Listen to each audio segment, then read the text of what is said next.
See what it sounds like with the square wave. We have the sine wave.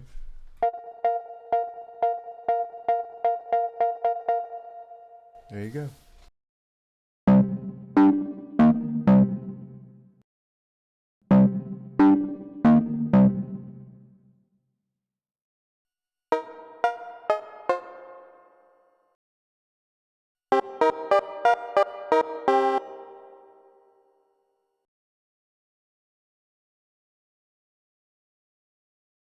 Let's listen to the oscillators.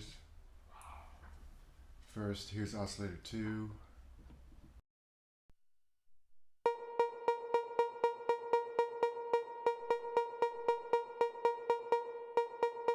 Now let's add oscillator 1.